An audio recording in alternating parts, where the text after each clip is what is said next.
السلام علیکم اسٹوڈنٹس، کیسے ہیں آپ سب؟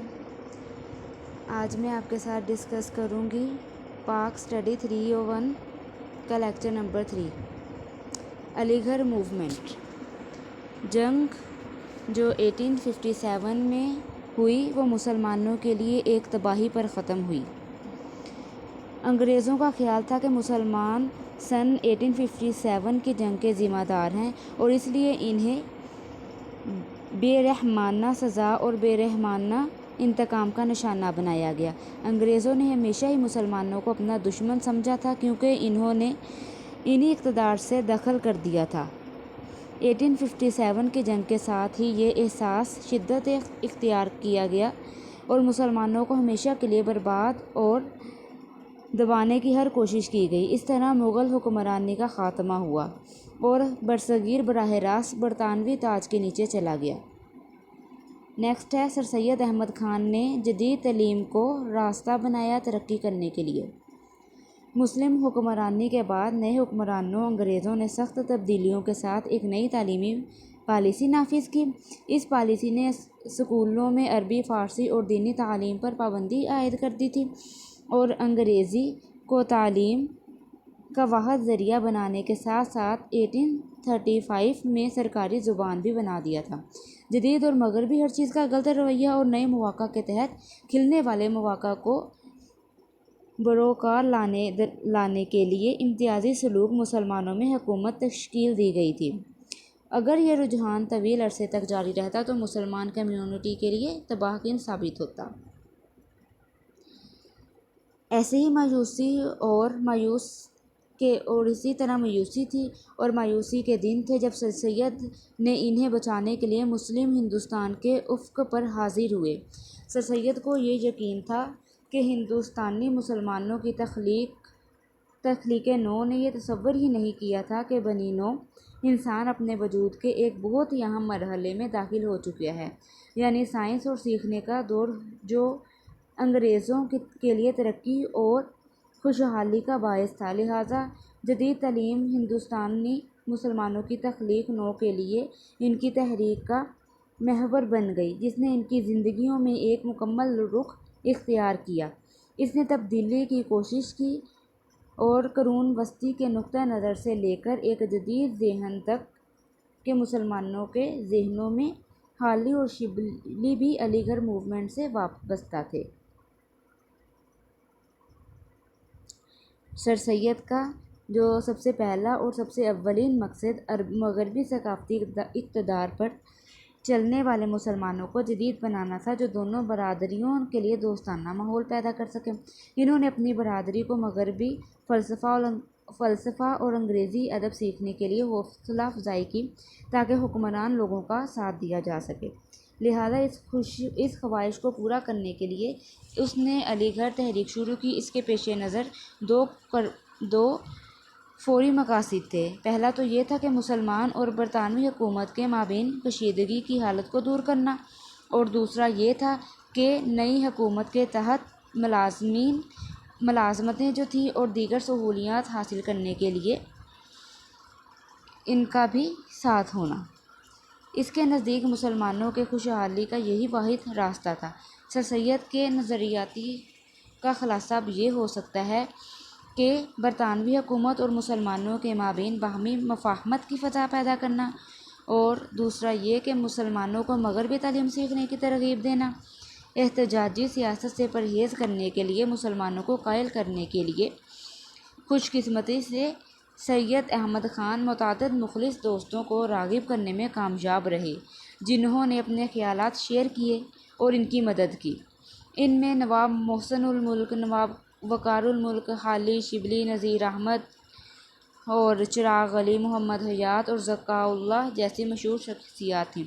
ان تمام شخصیات نے سر سید احمد خان کے ذریعے متعین کردہ مقصد کی وکالت کی، اور بیچ، موریسن، ریلی اور آرنلڈ جیسے انگریزی کے کچھ پروفیسرز نے بھی علی گڑھ کالج کو پہلے درجے کے ایک ادارے میں بنانے میں بڑا حصہ ڈالا، اور پھر مراد آباد میں گلشن اسکول قائم کرکے اپنی تعلیم تحریک کا آغاز۔ ایم یو سے سر سید سید احمد نے 1859 میں کیا۔ پھر 1863 میں غازی پور میں وکٹوریہ اسکول، اور یہ بھی بہت جو ہے وہ مشہور اسکول ہے۔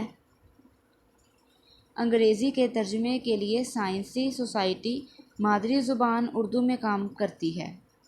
علی گڑھ 1854 میں 1866 میں علی گڑھ انسٹیٹیوٹ گزٹ تحریک قدیم اور جدید ذرات کی سائنس، قدرتی علوم، جسمانی علوم اور جدید ریاضی کے بارے میں جو ہے وہ معلومات فراہم کرتی ہے۔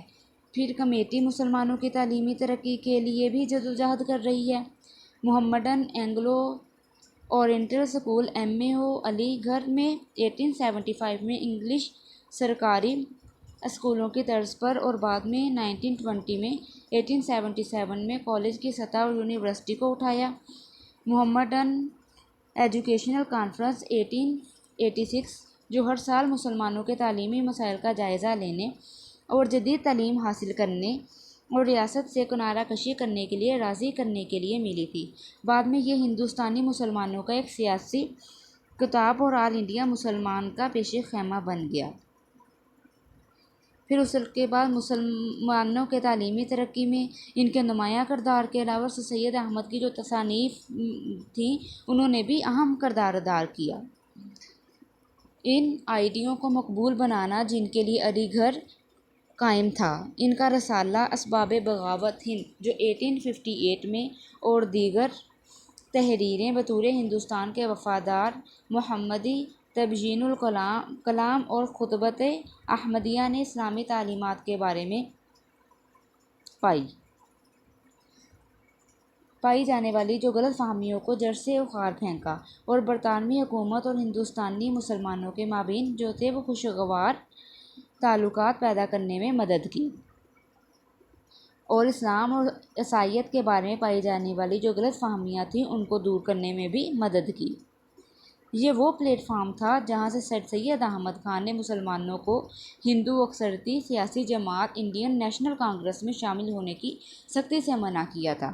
اسے اردو ہندسی پر افسوس ہوا۔ علی گڑھ تنازع کی اشاعت ہندوؤں نے شروع کی اور پیش گوئی کی کہ دونوں تحریک کی اقوام اب ایک ساتھ نہیں رہ سکتی ہیں۔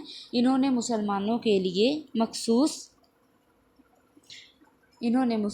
لیے جو ہے وہ ایک مخصوص نشستوں کے لیے کھڑا کیا اور اس خیال کو بھی فروغ دیا کہ ہندوؤں اور مسلمان دو الگ الگ قومیں ہیں، جس کی وجہ سے دو قومی نظریہ وجود میں آیا۔ پھر سید احمد خان کی علی گڑھ موومنٹ نے ہندوستانی مسلمانوں میں فکری انقلاب لانے کے لیے نمایاں کردار ادا کیا۔ اس طرح علی گڑھ موومنٹ اپنے بڑے مقاصد کو حاصل کرنے میں کامیاب ہو گئی اور افسردہ مسلم کمیونٹی کو قوم کی حقیقی حیثیت سمجھ آ گئی۔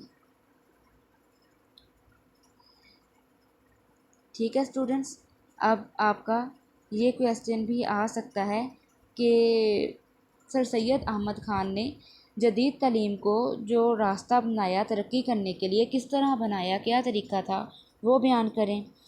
یہ آپ کا کچھ کویسچن سبجیکٹیو اور آبجیکٹیو دونوں طرح سے آ سکتا ہے، یہ آپ کے کوئزز میں بھی آ سکتے ہیں، تو آپ ان کو غور سے دیکھیں اور آپ کے کنسیپٹس تو کلیئر ہو گئے ہوں گے۔ تو بس آپ اس کو مطلب کہ اپنی ورڈنگ میں مختصر سا یاد کر لیں تو آپ کے لیے یہ ایزی ہو جائے گا۔ تو بس یہ لیکچر نمبر 3 تو ہمارا اتنا ہی تھا جو کمپلیٹ ہو گیا۔